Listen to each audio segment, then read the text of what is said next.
Moran flexed his forearms and cracked his neck plates, the satisfying pop echoing through the transport ship's corridor. 23 years he'd been doing this job, 23 years of hauling the galaxy's worst scum from one hole to another. The blood claw wasn't much to look at, but she got the job done. Reinforced quantum steel cells, triple redundant security systems, and enough firepower to level a small moon, perfect for transporting the kind of monsters that made grown Krillians wet themselves.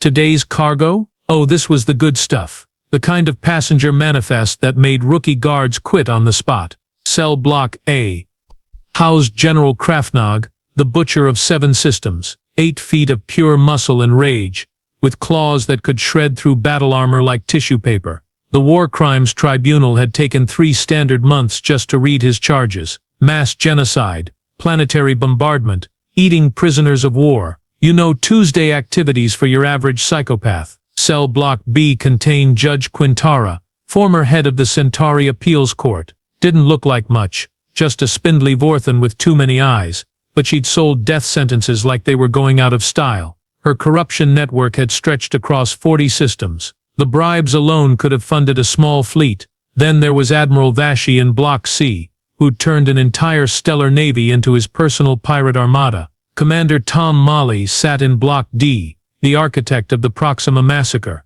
The list went on, each prisoner more dangerous than the last. But the real kicker, the absolute crown jewel of this flying circus of horrors, she sat in the maximum security isolation cell at the end of the corridor, and she looked like she couldn't hurt a spacefly. Moran stared through the reinforced viewing port at prisoner designation, H7742, Amy Kowalski, according to the manifest. Human, 5 feet 4 inches tall, maybe 120 pounds soaking wet, brown hair tied back in what humans called a ponytail, plain features, unremarkable in every possible way. She sat cross-legged on her bunk, reading some kind of primitive paper book, completely oblivious to the chaos around her. The file said she was rated as an extreme threat. Extreme threat. Moran's mandibles clicked together in what passed for laughter among his species. The humans had to be joking. This little pink thing was supposed to be dangerous. She looked like she'd struggle to open a jar of pickled grommet eggs.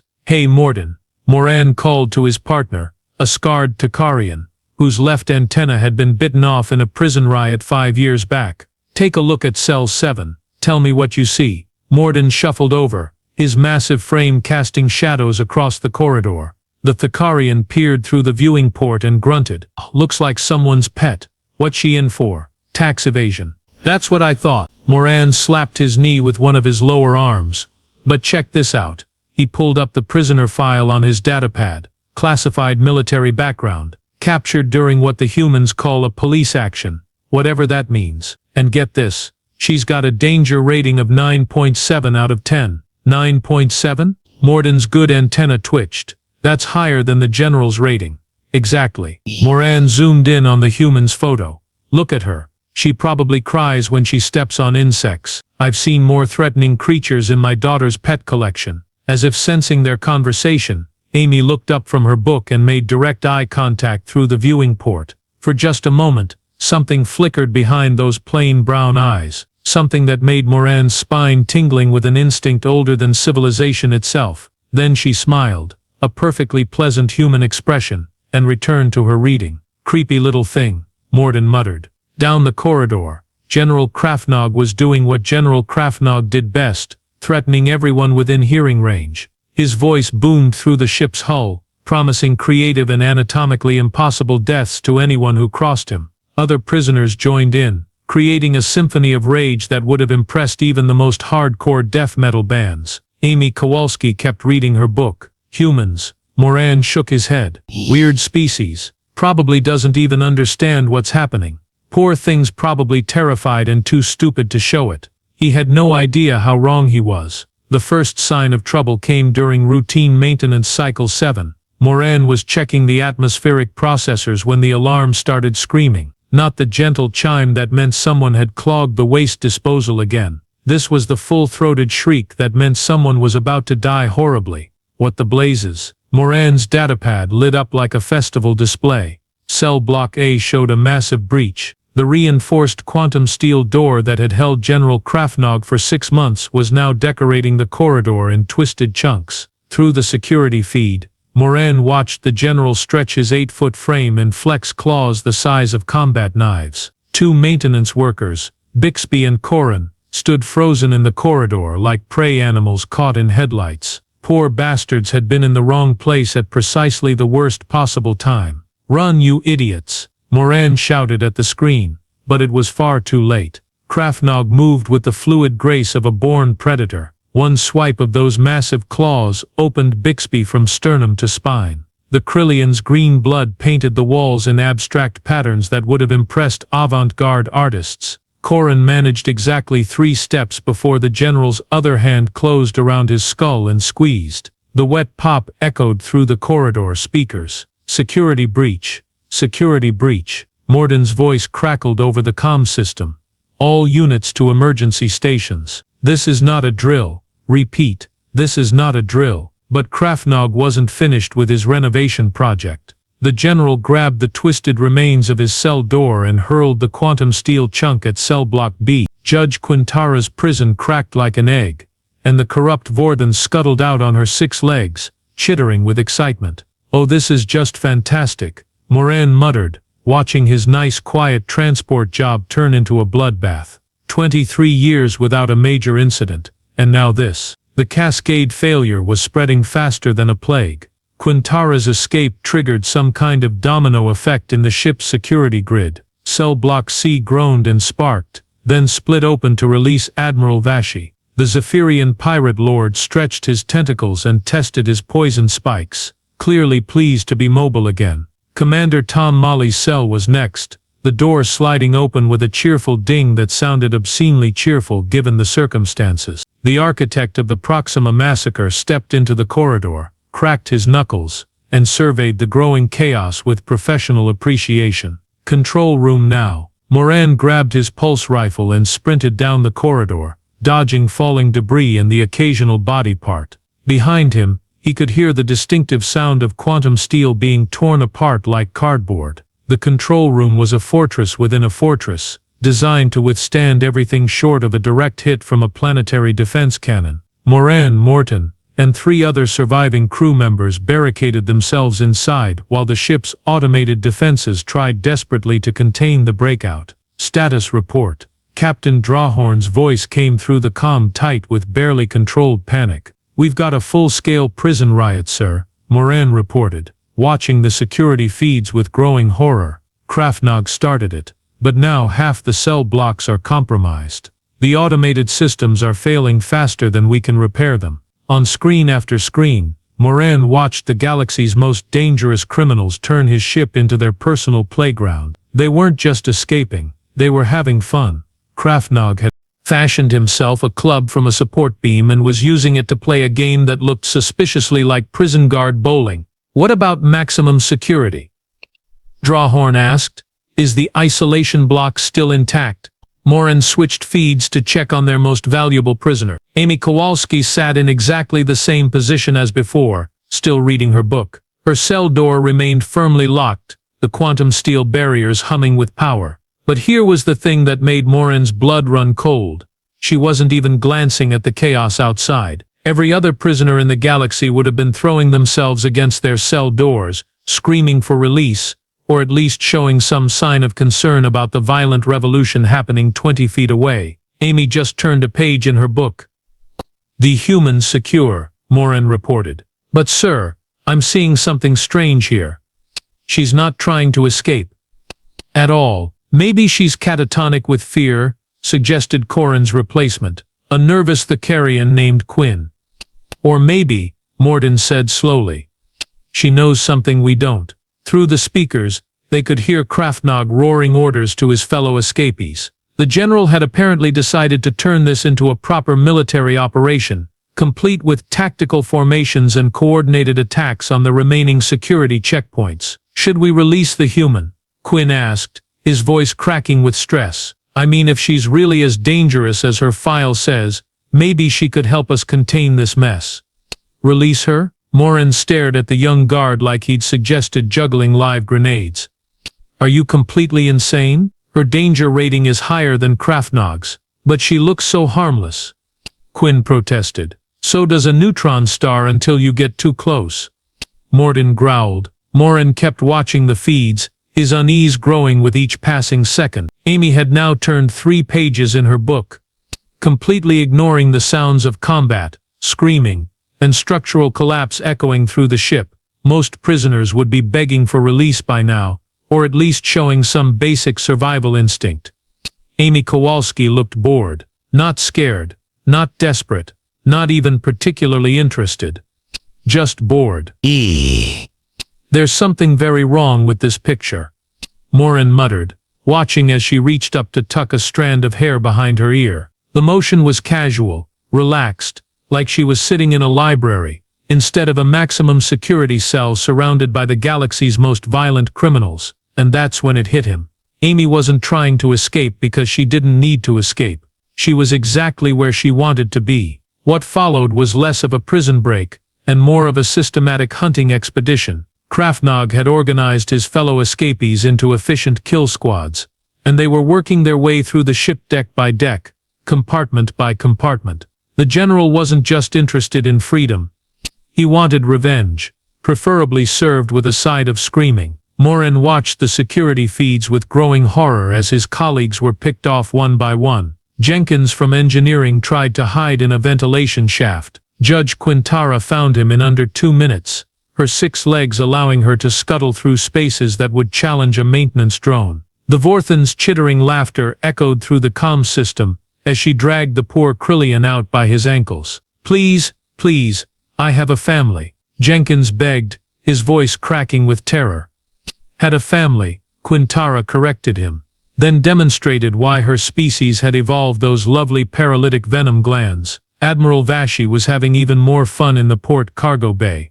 3 security guards had barricaded themselves behind shipping containers, thinking they were safe from the tentacled pirate lord. Vashi simply poisoned the air recycling system and waited for them to stop twitching. Then he started comparing notes with Commander Molly about creative interrogation techniques. "Back in my day we used sonic torture," Molly was saying, casually stepping over a corpse. "Nothing quite like shattering someone's hearing organs while they're still conscious to use them." "Amateurs," Krafnog's voice boomed through the corridors. "True artistry requires personal touch, claws, teeth, maybe a little fire for seasoning. These modern criminals have no sense of craftsmanship." Morin felt sick, not just because of the violence, though that was bad enough. It was the casual nature of it all. These weren't desperate prisoners fighting for freedom. They were apex predators, finally let off their leashes, and they were enjoying every second of the hunt. "Sir," Quinn whispered, pointing at the tactical display. "They're heading for maximum security." Sure enough, the pack of escaped killers was moving through the ship in a coordinated sweep pattern, saving the isolation block for last. Like predators who knew to save the best meal for dessert. "They're going to tear that poor human apart," Morden muttered, his good antenna drooping with something that might have been sympathy. Morin switched the main display to Amy's cell. She was still reading, still completely calm, still acting like nothing unusual was happening, even though the sounds of approaching death were getting louder by the minute. The first to reach her cell was Admiral Vashi, his tentacles leaving wet trails on the walls. He peered through the viewing port with interest, probably wondering if humans tasted better than they looked. Judge Quintara skittered up beside him, her multiple eyes focusing on Amy with predatory intensity. Commander Molly arrived next, followed by 2 other escapees, whose names Morin couldn't remember but whose body counts he definitely could. And finally, the star of the show, General Krafnog, still carrying his improvised club, now decorated with what looked suspiciously like Krillian intestines. Well, well, well," Krafnog rumbled, his voice carrying easily through the cell's speaker system. "What do we have here? A little pink morsel, all alone and defenseless." Amy looked up from her book, not quickly, not with any sign of alarm or fear, just a casual glance, like someone had knocked on her door during a quiet evening at home. "I was wondering when you'd get around to me," she said, her voice carrying that flat nasal quality that made human speech so distinctive. "Took you long enough. I was starting to think you'd forgotten about little old me." Krafnog's eyes narrowed. Prisoners didn't talk to him like that. Prisoners begged, screamed, offered bribes, or wet themselves. They didn't sound bored. "Do you have any idea who I am, meat?" The general pressed his face against the viewing port, his breath fogging the quantum steel. "I am the butcher of 7 systems. I have eaten the hearts of 1,000 enemies. I have watched entire planets burn." "Fascinating," Amy said, and she actually sounded like she meant it. "Tell me, do you rehearse these speeches in front of a mirror? Because the delivery could use some work." Judge Quintara chittered nervously. Admiral Vashi's tentacles twitched. Even Commander Molly took a step back. Nobody talked to General Krafnog like that, and lived to tell about it. The general's face went from angry red to furious purple. "When I get through these barriers, little human, I'm going to peel your skin off in strips. I'm going to break every bone in your pathetic body, starting with your fingers and working my way up. I'm going to make you scream for days." Amy closed her book using her finger as a bookmark, and tilted her head in that maddeningly calm way that humans did when they were thinking. For a long moment she just studied Krafnog's rage-twisted features with the kind of detached interest usually reserved for examining interesting insects. Then she smiled. "Want to try that again?" she asked, her tone so perfectly reasonable that it took everyone a moment to process what she'd actually said. In the control room, Morin felt every one of his survival instincts screaming at maximum volume. Something was very, very wrong with this picture. Amy stood up from her bunk, and for the first time since the chaos began, she looked directly at the camera. Her smile was pleasant, friendly even. The kind of expression you'd see on a shopkeeper or a neighbor waving hello. It was also absolutely terrifying in context. "Oh, I should probably mention," she said conversationally, flexing her fingers in what looked like simple stretching exercises. "I've been out of these restraints for about 3 hours now. Quantum steel locks are interesting, but they have a design flaw that becomes obvious once you understand the resonance frequency." Krafnog's eyes widened. "Impossible. Those restraints are rated for Class 9 strength." "Class 9 alien strength," Amy corrected, rolling her shoulders like she was warming up for morning exercises. "Human physiology is a bit different. We're what you might call specialized." She walked over to her cell door, which was still sealed with enough energy to power a small city. The quantum steel barrier hummed with lethal force, designed to disintegrate anything that touched it. Amy placed her palm flat against the surface. The barrier flickered and died. "Security systems are surprisingly easy to hack when you understand the underlying architecture," she explained, stepping into the corridor like she was walking out of a hotel room. "I've been sitting here for the last 6 months, learning every system on this ship. Amazing what you can accomplish when people think you're harmless." Judge Quintara skittered backward, her multiple eyes wide with confusion. But you're just a human. You're prey. Prey." Amy laughed, and the sound was somehow worse than Krafnog's roars. It was genuinely amused. "Oh honey, you have no idea what humans actually are, do you?" General Krafnog had heard enough. With a bellow of rage that shook the corridor walls, he charged at the small human with claws extended, moving fast enough to decapitate a battle mech. 8 feet of muscle, bone and fury launched itself at what looked like easy prey. Amy tilted her head slightly, stepped to the left, and caught his wrist. The wet snap of breaking bone echoed through the corridor. Krafnog's scream of pain was cut short when Amy's knee connected with his solar plexus, folding the massive alien in half. She grabbed his head with both hands and introduced it to the corridor wall, with a sound like a melon hitting concrete. "Rule number 1 of combat," Amy said, releasing the unconscious general and brushing dust off her hands. "Size doesn't matter if you telegraph your attacks like you're sending smoke signals." The remaining prisoners stared at their fallen leader in stunned silence. Then Admiral Vashi's predatory instincts kicked in, and his tentacles lashed out with enough poison to kill a squadron. Amy ducked under the first 3, caught the 4th, and used it to flip the Admiral over her shoulder. Vashi hit the deck hard enough to crack the metal plating. Before he could recover, Amy had stepped on his primary breathing tube. "Rule number 2, she continued, applying just enough pressure to make her point without actually killing him. "Poison only works if you can deliver it.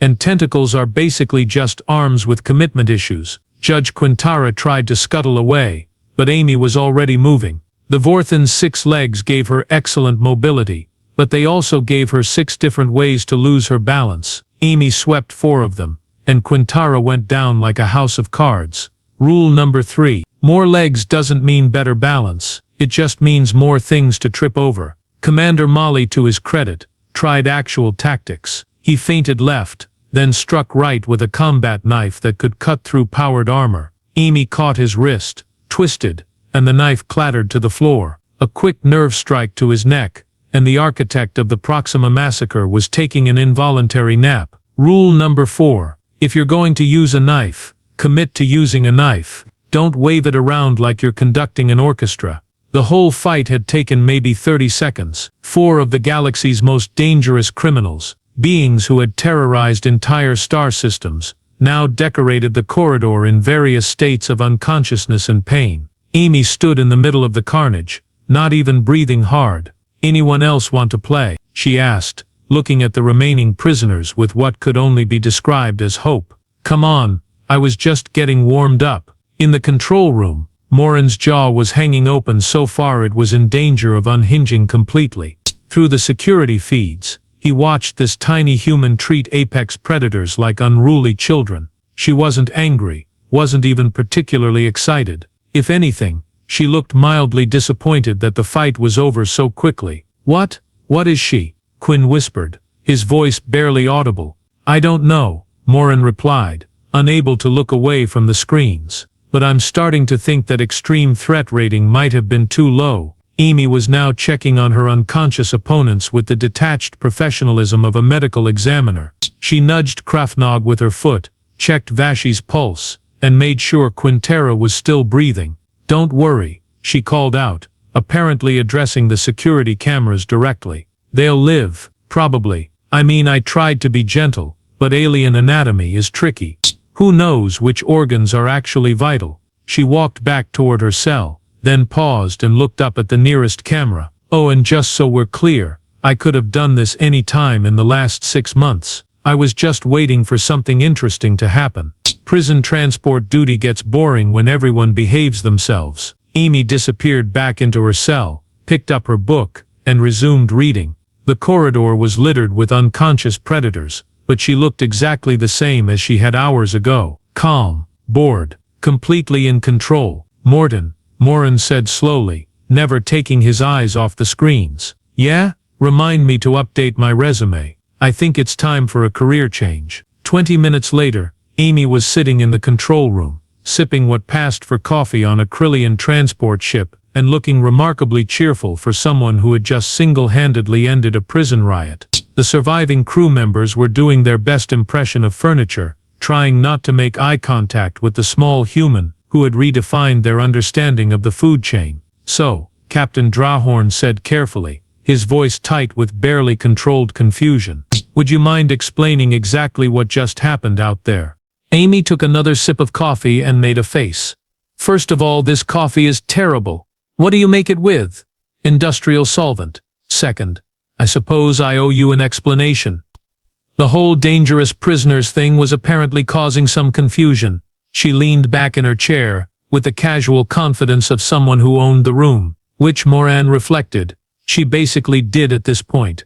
"Lieutenant Amy Kowalski, Human Special Forces, serial number 774 Alpha Tango. I was captured during what my commanding officer diplomatically called a minor disagreement with the Centauri Defense Network. Turns out, blowing up their primary weapons platform to prove a point about their security vulnerabilities was considered an act of aggression." "You destroyed a weapons platform," Quinn squeaked. "Those things are the size of small moons." "Size isn't everything," Amy shrugged. "It's about knowing where to apply pressure. Centauri engineering is impressive, but they have this annoying habit of putting all their critical systems in one easily accessible location. Poor design philosophy, really." Morin was starting to understand why humans had managed to carve out their own little corner of the galaxy, despite being relative newcomers to the galactic community. "So you're not actually a prisoner." "Oh, I'm definitely a prisoner," Amy corrected, "but not the kind you were thinking. I'm being transferred to Diplomatic Station 7 for a prisoner exchange. The Centaurians want me back, and apparently I'm worth 3 of their admirals and a small fleet." "Flattering, really."